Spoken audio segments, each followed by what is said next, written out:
Good morning and welcome to JWClassicVW. My name is Jason, and in this video today we're going to be doing some tech tips. More specifically, tech tips with your Volkswagen 12-volt Bosch or whatever brand coil you use, mounting, and a little bit of technical information on the actual how it's hooked up. And we're also going to go ahead and talk about your throttle tube for where your throttle cable passes through. A little bit of I don't know, secrets and tricks to that as well.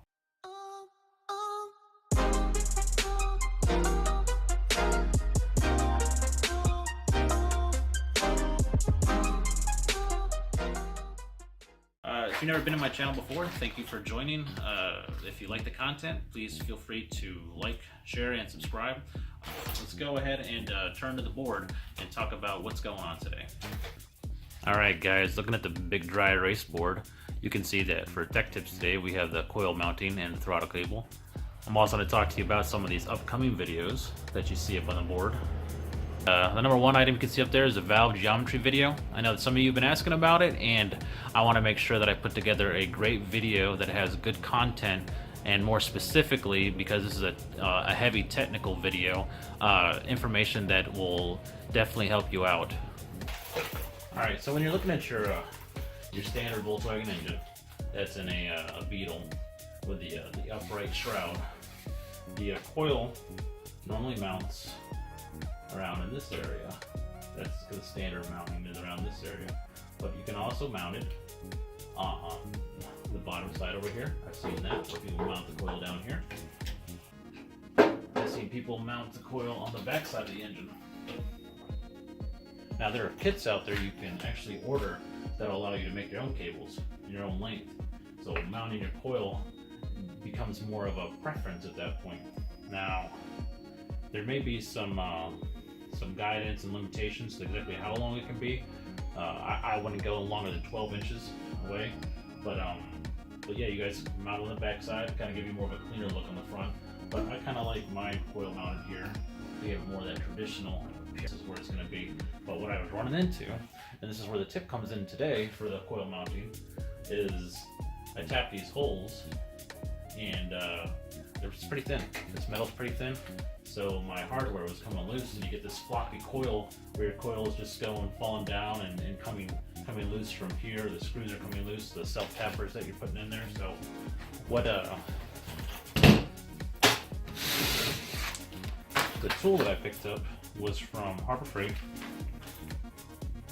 and what this does is it allows you to put a rivet with threads into your actual shroud, so that you can use an actual little nut to go in there, and you're not going to wear out this hole at all. So we're going to go ahead and install that and see how it turns out. Your 12-volt Bosch coil. Now, just for some real simple technical information that you might find useful, there's a positive and a negative side on the Bosch coil. The original stock coils had different identifiers on there, so make sure that you pay attention to what yours are. So always make sure that you're hooking up your condenser to the negative side of the coil. If you don't, you're gonna fry this right here, this line right there. You want to make sure this is on the negative side. Now on the positive side of your coil, this is where the wire from your ignition is going to come to. You definitely don't want to get those crossed, because then you can fry this. Like as soon as you hit that ignition, this is going to smoke. Speaking from experience. The other thing that you can mount to the negative side, but it's more of an aftermarket option, is a tachometer, so you can actually see what the revolutions are on your vehicle, what kind of RPMs you're running. I don't want to drill through the shroud over top of the engine and get all those shavings on there, so I'm going to go ahead and do it here. This kit comes with multiple sizes of actual rivets with threads in it.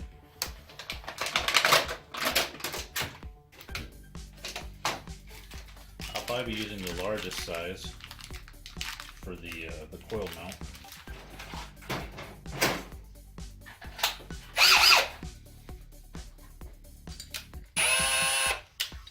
Now it's pretty cold in Houston today, but it's not so bad with the sun out.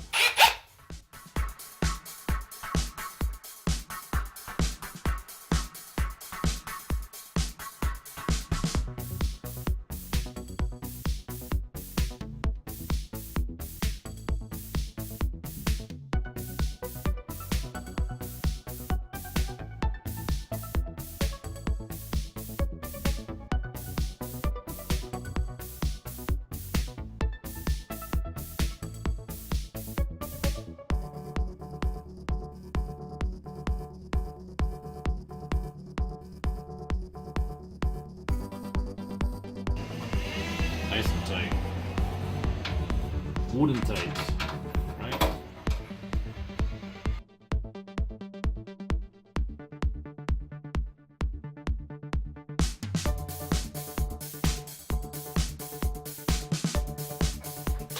Out of you can use a piece of gasket material. Cut this little piece out, that, and what it does, it allows you to set this down right here to help protect your paint, and also it takes up some of the vibration.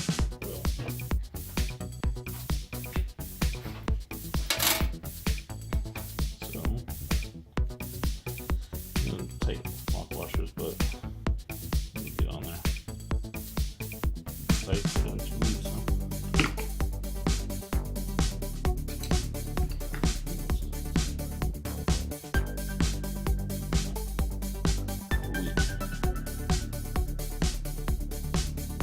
How many of you guys talk to your cars and your tools when you're doing stuff? I do. It's alright. We can all be crazy together.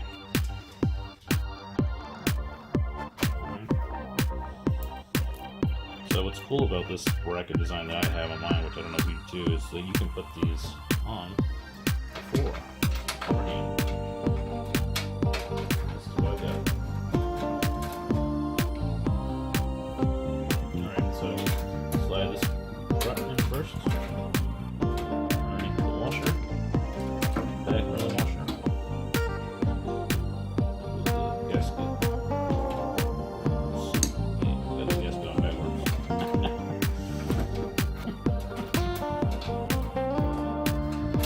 Just wait and see.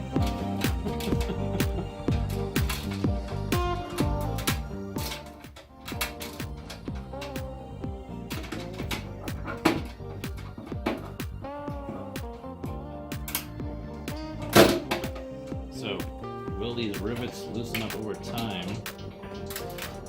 Yeah, I'm sure they will.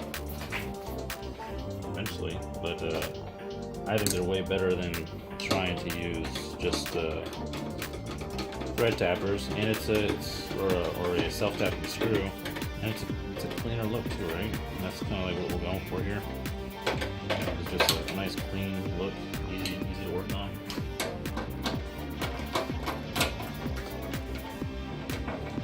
Who knows how many times you're gonna take the coil off? I'll tell you what, that sucker is on there tight now. With the rivet, the way that kind of sits up a little bit off the middle, I'm finding that there's a gap there that I really don't like. Get the gap in between, because if you look at the two materials, there's a huge difference there, and I know this will definitely this cork material will definitely take up that space. So let me go ahead and cut this out real quick. Trace it and cut it out real quick.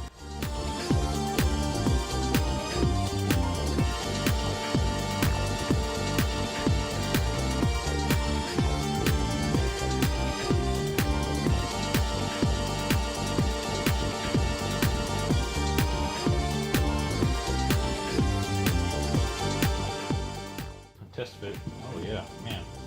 And that gap I was worried about is gone. And honestly, I think that this cork kind of gives it a little bit of a vintage look, almost, you know? Anytime you use cork material, I think it kind of gives it a vintage look.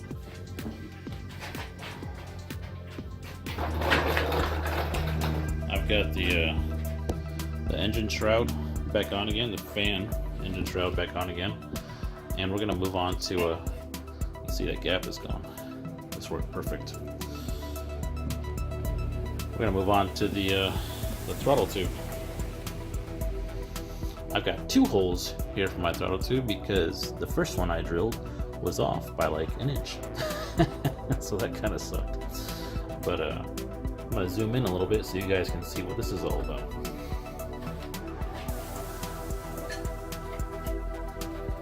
So you take your throttle tube, and I've seen people do all kinds of different things, and you may have seen this before already, but you take your throttle tube, and it's going to come through the back side, and it'll also pass through the actual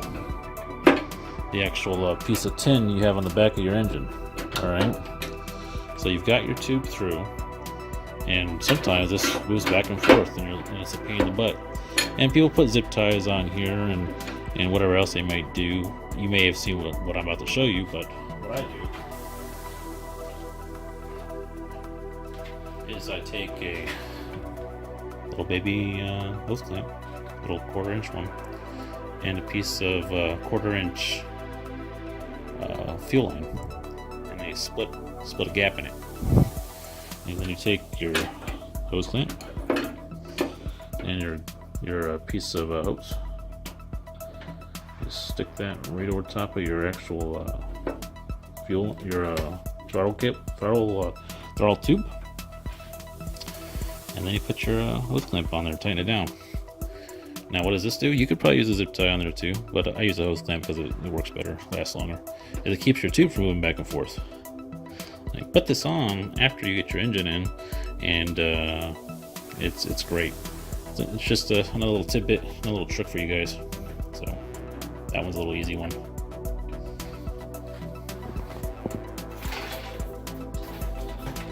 So I picked this up for not too much, pretty good price. And what I'll be doing is making an engine run stand out of this. I'm gonna take it and cut it right along the edge here, somewhere. I'm not sure where I'm gonna cut it yet, but cut it right on the edge here somewhere. And then this is gonna be able to mount up to the back of the engine, and I'll be able to start the engine outside of the car. It'll be good for troubleshooting and initial startups. But that's a video that'll be coming soon.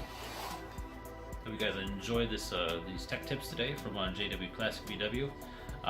Like, share, subscribe, and post in the comments if you guys want me to do any tech tips on anything in particular. Also, for more technical information or tech tips, I'm taking all the videos that I find from my fellow YouTubers as useful or entertaining or just really good specific information for Volkswagens, and putting that in my playlist. So if you guys want to check out my channel's playlist, you'll find all kinds of good videos from YouTubers like the Duckman Glenn. Also, vwdarrin has some really great technical stuff on there. The TheEZGZ in his channel, really great technical information on there.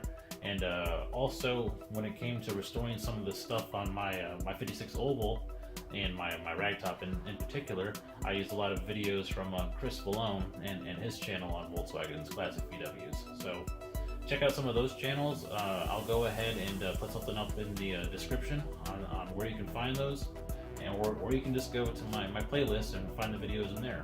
So have a great weekend, have a great day, and see you guys next time.